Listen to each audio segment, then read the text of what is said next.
Welcome this afternoon's session. I'm Andy McDonald from Scottish Enterprise. I head up the low carbon transition team.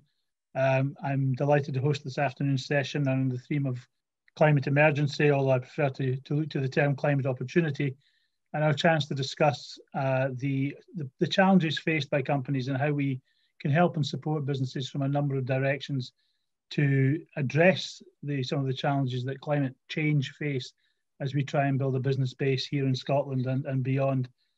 So I'd like to just start by bringing a first question to our two guests, and they'll introduce themselves as they move into answer it, around the idea that we have a number of challenges facing us just now already. We're responding to a COVID pandemic. We're dealing with the transition of Brexit.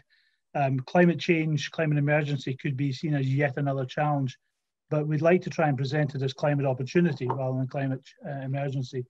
And how might we start thinking about how we help businesses move into that position and the sorts of things that we've seen from the work that you do within your respective organisations with the business base. And perhaps, Sarah, I could introduce you first to that. Thank you, Andy. I'm Sara Thiam. I'm the Chief Executive of the Scottish Council for Development and Industry.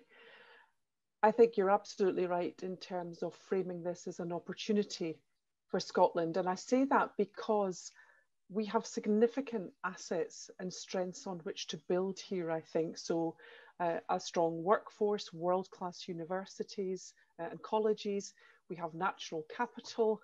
And of course, we have done very well in terms of renewable energy, particularly on electricity.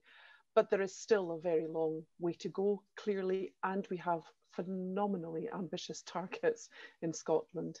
I think it's also worth saying that we have to respond to the climate and nature emergency with the same urgency as the COVID-19 pandemic. Clearly, COVID-19 is at the top of everybody's list now. This is a very, very hard time for businesses and for all sorts of organisations and for society. But I think there are positives there. I think the transformative changes we've made to the way we live and work in such a short period of time to respond to the pandemic, I think give us some hope that we can do this. And also, Scotland has a phenomenal history of innovation and world leading in this. So I think, we've got some real strengths. Look at oil and gas in the North Sea, look at renewables. There's a lot to build on, I think. But we've also seen the acceleration of technological trends, and there are real opportunities there. Increasingly digital and flexible workplaces. Today's a perfect example of that, and indeed classrooms. But it has also highlighted the need for greater equity and balance, hasn't it? This is an industrial transformation on a scale that we haven't seen in Scotland. And the last time we did this kind of industrial transformation, when our coal mines, when we had our steel production, we lost those industries in Scotland. We did it very quickly, very brutally. Lots of communities and lots of parts of Scotland were left behind. I mean, to make sure we don't do that again this time. Thanks, Sarah. I absolutely agree. I think that fair and just transition is going to be really, really important as we move to this new place. And Susan, obviously, your organisation has been behind a lot of the transformation and supported business for many, many years through numerous transitions. So maybe some perspective from your standpoint on this as well. Yeah. Absolutely. Thanks, Andy. And my name's Susan Fouquier. I'm Managing Director of Business Banking for the Royal Bank of Scotland in Scotland. So I think, I think it's interesting the use of emergency versus opportunity and that language. I can understand people using rhetoric like emergency because, I feel it's really to elicit a reaction because an increase in pace really is required. We've made some fantastic pledges, but unless we really all get on board, we're not going to be able to get to a place where we can stop, slow down, reverse the impact on our planet within the timescales that we need to. And I think what I've seen particularly over the last year is a shift in customer demand, and that's both from my own customers, as in banking customers, and their customers, so you know, businesses' customers. I think a lot of that has been driven by more self-awareness of the issue. You know, I think if you think across all demographics, the younger generation have been, you know, hugely inspired by Greta Thunberg, and we've got a whole generation of eco-warriors, which is brilliant, who are pushing for change. You know, and David Attenborough, who speaks to a different generation, but has really made us aware of, you know, some of the stark consequences of not taking action now. So yeah, I can understand that sort of emergency wording. In terms of opportunity, what we have seen is, you know, I've been hugely impressed by the way that businesses are pivoting. We've seen that during the pandemic, you know, in terms of just different ways of working and the acceleration of different technologies that Sarah mentioned. You know, but also, you know, just going online and thinking about the opportunities in a different way, building more sustainable business models. And that's something that we can maybe think about as we discuss later on. Yeah, thanks, Susan. I think you're right. I think it's interesting, some of the change that we're already seeing because of the situation we're in just now, and how much of that we may be able to continue as a route in to perhaps meeting some of the climate change challenge we're all going to have to do as a society, rather more quickly. Perhaps not reverting to some old habits and some old practices may well be a part of how we accelerate some of Scotland's ambition and our contribution to the global ambition. I wonder, maybe on that basis, if you have some thoughts and ideas on, you mentioned the transition that companies have already made in responding to some of the challenge of COVID, the pace at which change happened.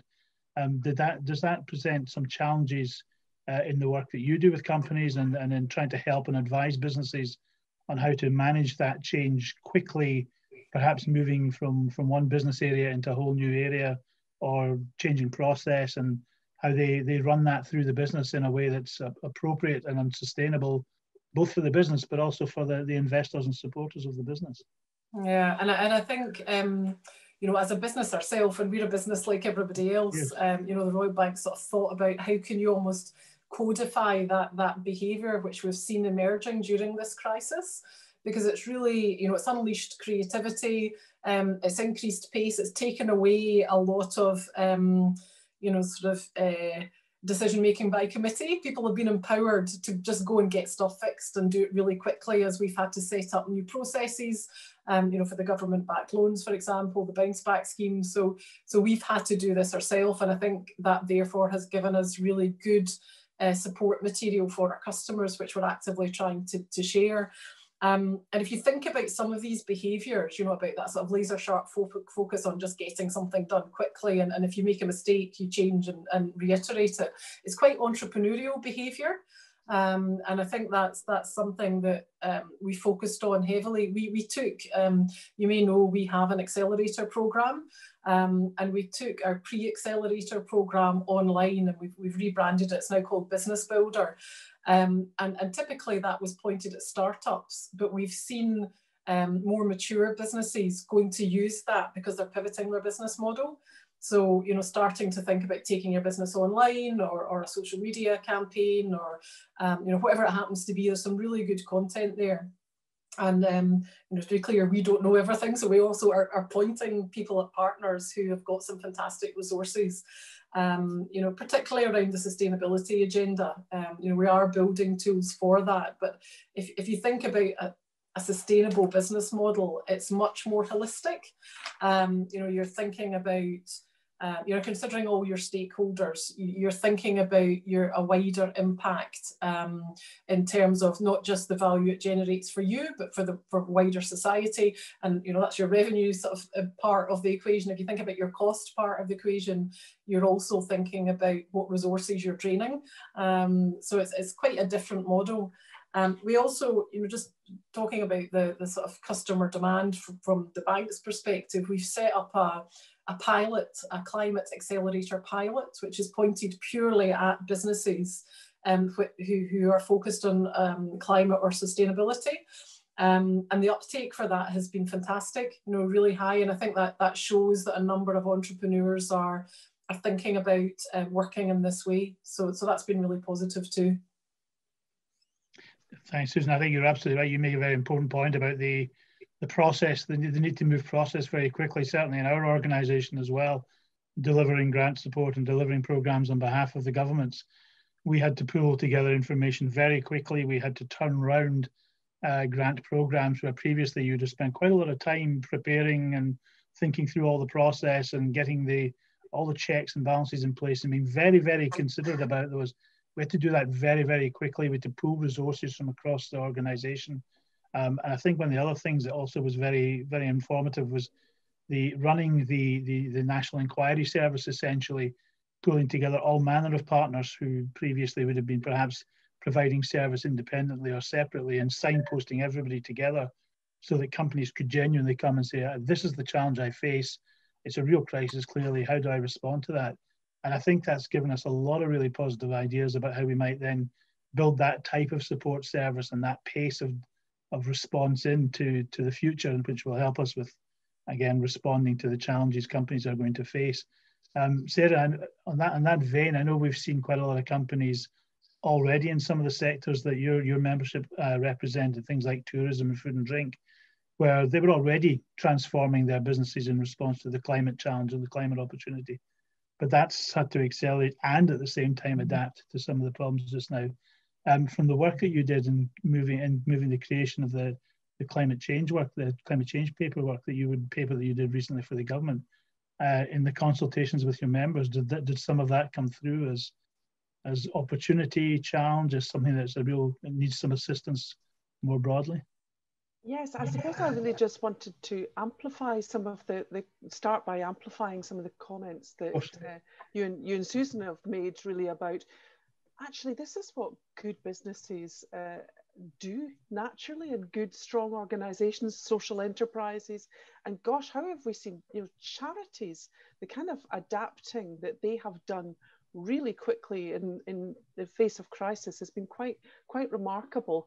And effective organisations, good businesses, are always thinking about how to make best use of their resources and their assets, and having that eye to the longer term and the bigger picture. I think the successful businesses, successful organisations of the future are always about responding to the demands of their customers, the trends in wider society.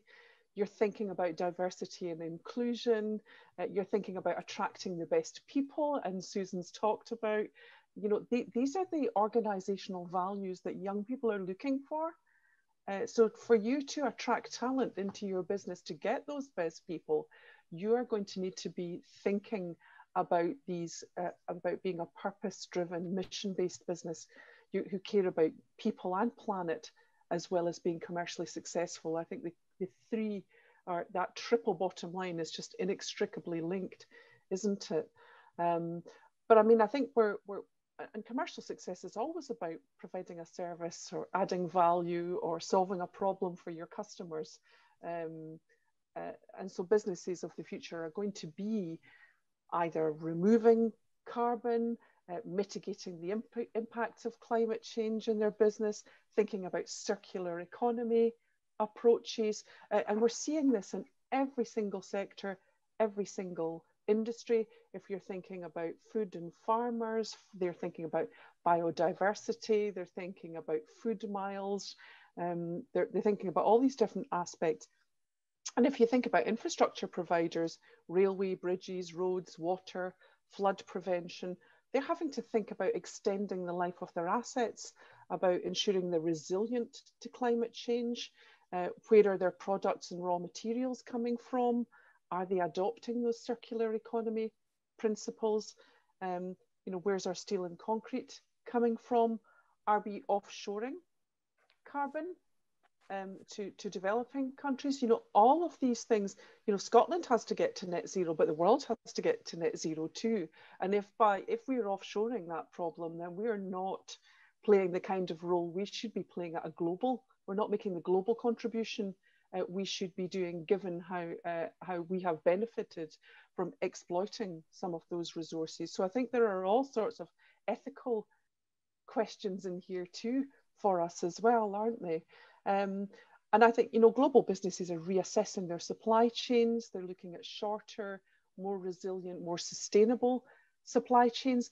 Gosh, if COVID-19 has taught us anything, I mean, look at the challenges we had at the beginning there around, accessing PPE, about our ability, the just-in-time supply chains that we had, made it incredibly difficult for our shops and so on to start with. And of course, we've seen that with Brexit as well, how we're moving goods around and so on. So I think, SMEs and suppliers are having to really adapt to win contracts and to think about how we're working. So those are just some of the examples, but I think the other thing probably to flag up is if we think about the interdependence of different sectors, the decisions that we make as individuals, as businesses, are impacting in all sorts of ways. So it's how do we make the most of what we've learned? We've been on the most extraordinary learning journey, haven't we, over the last 9 months, and behaving in completely different ways, and actually starting to rethink, what does the office look like now? Is it 9 to 5? Is it Monday to Friday? Are we going to be commuting?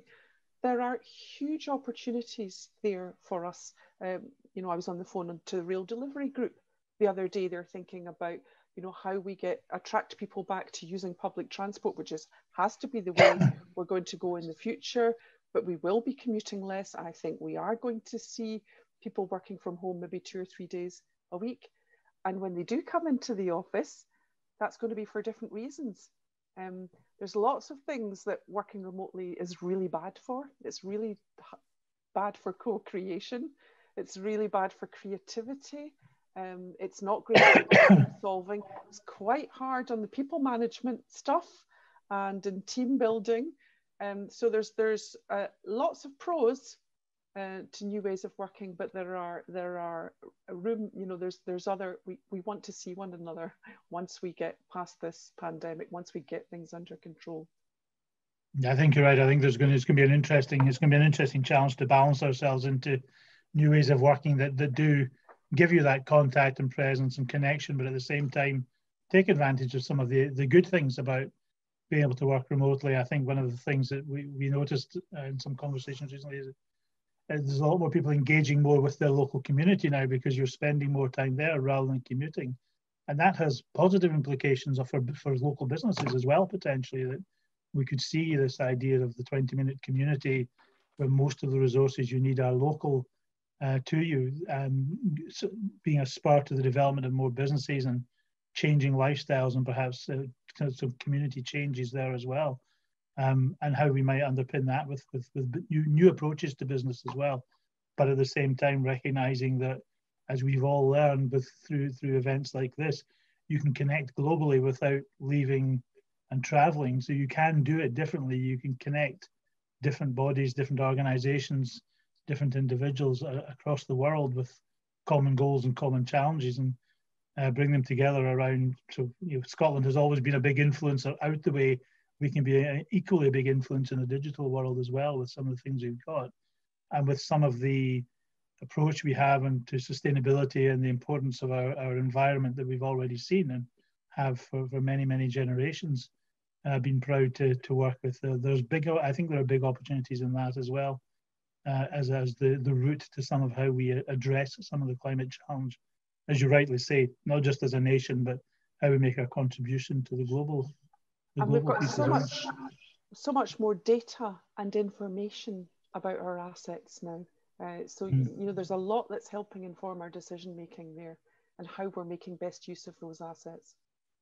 I think it's an interesting point, Andy, about the 20-minute sort of towns, if you like. So if I'm taking that to mean that if you live somewhere, then your community is sort of 10 minutes there and 10 minutes back. Is that what you mean by that? Well, I think the theory is that within maybe a 20-minute or half-mile journey, most of the things you would need for living at a basic level, you'll still have to travel further, and obviously that's great in an urban environment. It's a bit more challenging in a rural economy, but you have more of the resources locally than perhaps you would historically go further afield to get. And where you don't, that we think about public transport and how people commute and communicate as well. So I think some of the changes we've seen recently have people have travelled less because I don't have to go into Glasgow or up to Stirling to meetings, so I can spend more time in my local community, and particularly just now when we're being encouraged to remain local and just understand what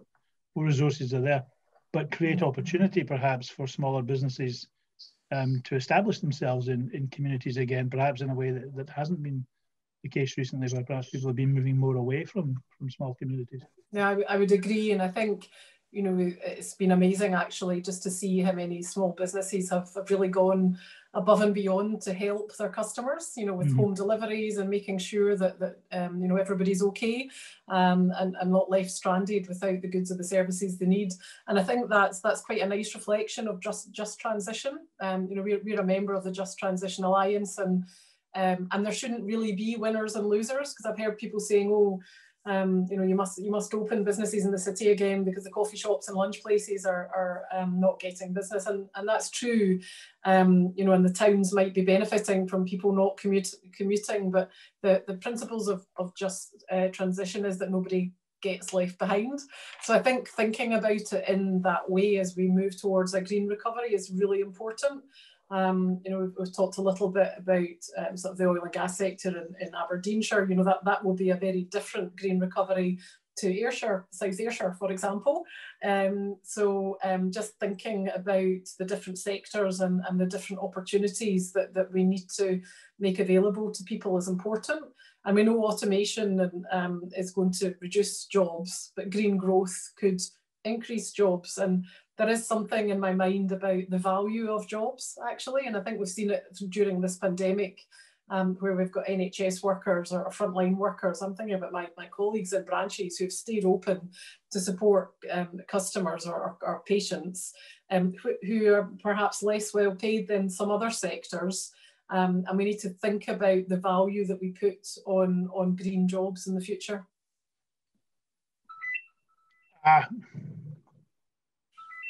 Excuse me one moment. So I've got just as a background noise, my apologies for that. I wonder maybe if it's worth having a quick think about, touch Sarah on some of the charity and local community response there's been out. How can we help transform some of that entrepreneurial sense that's there, but with a very social conscience into supporting business as well. There's been, I know, a lot of engagement of social businesses and the growth of business in that social sector. Does some of that spill across perhaps to some of the entrepreneurial resources and support that you've seen and been able to develop as well through the accelerators, for example? I don't have lots of kind of specific examples, but I think, you know, everyone that is on this call will have a good example of organisations locally that have just done the most extraordinary things. I mean, I suppose the one that does kind of spring to mind is Refugee, and how quickly they were able to help and to respond and to act. But yeah, I think we've, you know, being entrepreneurial skills aren't just alive and well in businesses. They're right throughout the community, as you say, and I think there is something about how people have stepped up during this pandemic and thought beyond just the narrow kind of commercial, their own personal interests, and thought about their wider community and tried to support and do things differently. And, you know, Susan, you talked about the local businesses, and we talked about the 20-minute neighbourhood, but for those of us who can, I think, you know, the onus is on us. For those of us who are still working and are able to work from home, what we can do to try and support our local businesses as much as possible, because this really is their hour of need. Our local businesses and our local charities and social enterprises who are businesses as well, of course. I think, Andy, one thing that I was thinking about was, you know, a lot of businesses are closed just now, and January as well. A lot of businesses think about the year ahead and start to plan. So it is actually, if I can think about a call to action almost for people who are listening to us, I think it's a great time to think about some planning around the sustainability of your business. You know, we're trying to pull together as many tools as we can. We're working on a sort of an SME green tracker, which will help small businesses just understand what the carbon footprint is today. And then we can sort of point to different places where you could think about ways to reduce it. And that could be, you know, thinking about electric vehicle fleets. It could be changing your energy provider. It could be producing your own energy, actually. You know, there's various different ways to do it. And we're just, to help our customers with that, we've built a green hub. And it's just, again, you know, a place where we can point people to different resources, maybe to help with that thinking process. You know, I think what Scotland is really good at is collaborating. We've got loads of brilliant trade bodies, organisations who can help people with this. So, you know, it's just trying to showcase where some of these toolkits live. And I know alongside the conversation that we're having just now, there are going to be other resources around within the summit about where some of those resources lie and how to access some of those. And I know in our context, we've also looked at continuing to focus on how do we transform some of the international support, because we still want to help those innovative businesses, not just answer our challenges here in Scotland, but continue to support global opportunities and see the ability to grow internationally. And these challenges, as you both rightly said earlier on, are international and global challenges. They're not just ours. So we are still trying to build active international outlooking Scottish businesses and support them to get to that. And again, I think, as you say, this is a chance to perhaps reflect and think going forward about maybe if you are going to change the business model a little bit or look at new markets and diversify into new areas, how do we take some of those new things that we've now begun to do with a climate background, with an environmental view, and think about taking those approaches elsewhere, and whether that's for large companies or small companies, because I know many of our bigger companies have been putting in place policies around their ambitions to be net zero by whatever date it may be, and that both trickles down the supply chain, but also allows the supply chain perhaps to drive some opportunity up the way. And again, helping some of these really innovative and new thinking companies that we see developing to maybe help then influence some of our bigger companies in their global ambitions as well. I think there's definitely opportunity in there somewhere. I think that we can capture in some of the work that's going on, as you're right to say, across the infrastructure of support that companies can access here in Scotland. I was just scribbling down the SME tracker and Green Hub, Susan, because as a small business ourselves, we'll certainly be looking at those, and perhaps also worth just flagging up our Clean Growth manifesto, which we developed with industry, and we identified 7 clean growth opportunities for Scotland around skills, industry, finance, nature, connectivity, place and energy, and set out some proposals to maximise those. And I think the message really is there. It's about there's an opportunity, and it's about first mover advantage. The winners in the companies who have done well throughout the pandemic are those who have kind of just gone for stuff and tried new things. And I think we're all in that space now of trying new things. They're not all going to work, but maybe we'll become a little bit less risk averse and try more new things because we have to, and learn from our mistakes. So I think as we come to the end of this, before we go on to take questions, are there any final points or any final things you'd like to just raise as perspectives or things you'd like to make people aware of in the businesses that are going and individuals who are going to be looking at this, and hopefully be inspired to think a little about how they think about sustainability and build their businesses from there? I think from my perspective, my ask would just be start to think about it. Every tiny little incremental change that each of us makes is important. There's always a moral hazard around these of large global or issues which affect everybody. But every little change that you make counts. So please do think about it. What I would say is I think that there are some organisations who have learned they've had to adapt to, for safety reasons and to make sure they're protecting their workers. And But there have been some organisations, some businesses who have found that those changes that they've introduced, the shift working or the different working patterns, have actually made them more productive.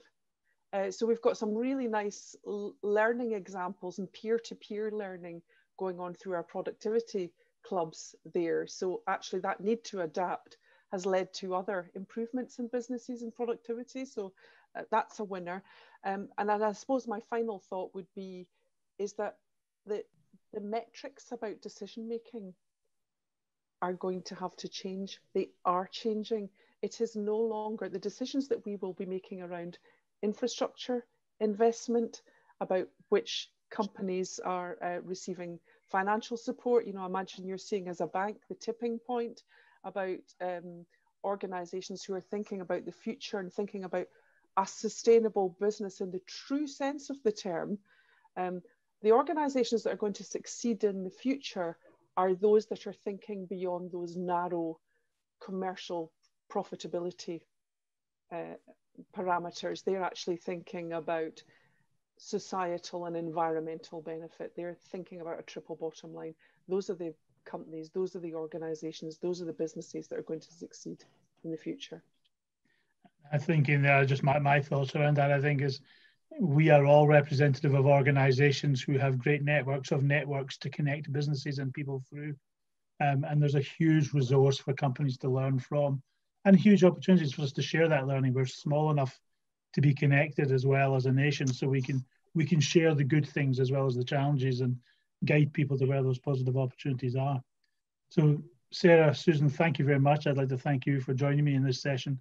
We're going to be able to answer some questions and take to open up the opportunity for questions now, but thank you for this slightly more formal part of the presentation. Thank you very much. Thank you. Thank you.